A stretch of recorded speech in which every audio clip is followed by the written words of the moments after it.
Maximum ఒకరు వస్తే better, ఇద్దరు వస్తే కూడా ఒకరితోనే కదా మాట్లాడేది. ఇంకా మీరు నెక్స్ట్ వాళ్ళకి చెప్తారు కదా సార్. ఏం లేదు, కొంచెం ఇది సీక్రెట్ గా చేసుకునేటారు కదా. ఓకే, తప్పకుండా సార్, నాకు అర్థమైంది సార్. అంటే ఏమన్నా సార్ ఎంతనంటే నేను ఒకసారి మరి ఫిగర్ చెప్తే నేను ఒకసారి రెడీ చేసుకుంటాం సార్, మేము కూడా అందుకని అడుగుతున్నాం సార్. సార్ ఇది డిఎస్సి లో పోస్టింగ్ మీకు ఐడియా ఉంది ఓకేనా? అవును సార్. మీరు ఇది వచ్చేసి మార్కెట్ ఇప్పుడు 15 లక్షలు అట్లా నడుస్తుంది. బాబాయ్ అంతంటే పెట్టలేమండి. ఏంటంటే డైరెక్ట్ గా పోస్టింగ్ ఇవ్వటమే కదా. సరే, అది ఏదన్నా మీరు వచ్చి మాట్లాడితే ఏమన్నా నెగోషియేషన్స్ చేద్దామంటే చేద్దాం.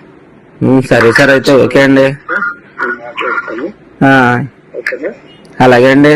వీలైతే నేను యాక్చువల్ ఏంటంటే నేను ఇప్పుడు టైం తక్కువ ఉంది కాబట్టి ఇంటికే పిలిపించి మాట్లాడతాను, మా ఇంట్లోనే మాట్లాడుకుందాం.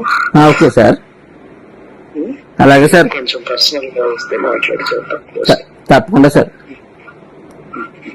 ఓకే అండి, థ్యాంక్ యూ సార్. కొంచెం పర్సనల్ గా రండి, ఎవరితో ఇది డిస్కస్ చేసుకోవాలి. లేదండి, చెప్పిందండి మా చెల్లి చెప్పిందండి.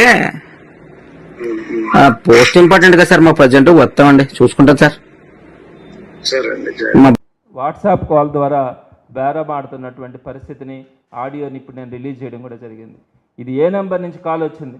9440755843 గవర్నమెంట్ లోగోతో ఆయన వాట్సాప్ కాల్ చేసేటువంటి పరిస్థితి. ఈ ఆడియో రిలీజ్ అయింది. ఇట్లాంటివి అనేక మంది డబ్బులు డిమాండ్ చేసి, కొంతమంది డబ్బులు ఇచ్చి ఈరోజు నిరుద్యోగులంతా కూడా మీరు అమ్ముకున్నటువంటి పరిస్థితి, ఉపాధ్యాయ ఉద్యోగాలను అమ్ముకున్నటువంటి పరిస్థితి గతంలో కూడా ఎప్పుడూ లేనటువంటి పరిస్థితి.